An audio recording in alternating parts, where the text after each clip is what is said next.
Hello again.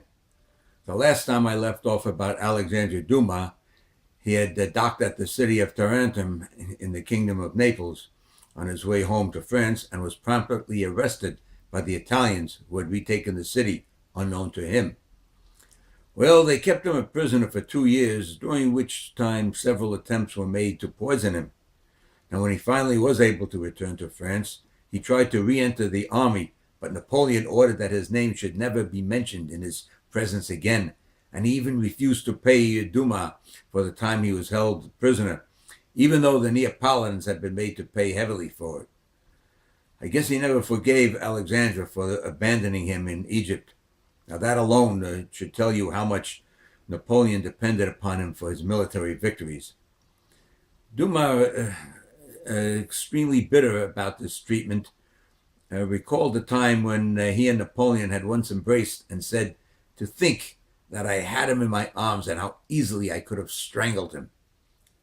Dumas then wrote a letter to Napoleon, and in it he stated, "In 1793, I was commander-in-chief of the Republican army. I am the oldest general officer of my rank. Feats of daring performed by me have greatly influenced the tide of affairs. I have always led the defenders of my country to victory. Tell me, who then received more marks of your esteem? And yet now I see officers of all grades, junior to me, unreservedly employed while I am left inactive." This statement by one of the most brilliant strategists in military history explains why so many lives are lost in wars, because the assignment of authority is determined more by politics than ability. What was done to Alexandre Dumas was later done to Smedley Butler and Chesty Puller of the Marine Corps, and to Billy Mitchell and George Patton of the United States Army. Now, Dumas also wrote this letter to the Minister of War. "Throughout the unfortunate and difficult time, I was never beaten. On the contrary, my enterprises were invariably crowned with success. I was companion to the Consul General, Napoleon that is, in nearly all his Italian and Egyptian wars, and no one contributed more to his triumphs and the glory of his arms than did I."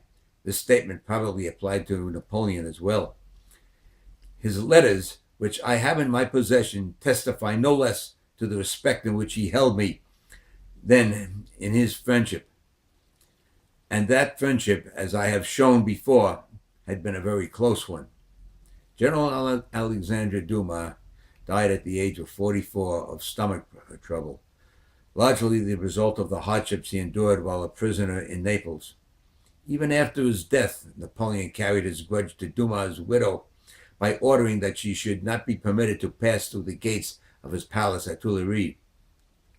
Anatole France, one of France's greatest writers, said of Alexandre Dumas, "Dumas' statue stands in the Place Malesherbes, Paris, near those of his son and grandson. His name is also on the Arch of Triumph. The greatest of the Dumas was the son of a Negro woman.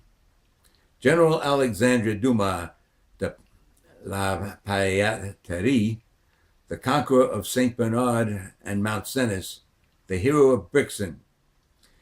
He offered his life 60 times for France, was admired by Bonaparte, and died poor. Such a life is a masterpiece beyond all comparison. One is proud to have such a man as an ancestor."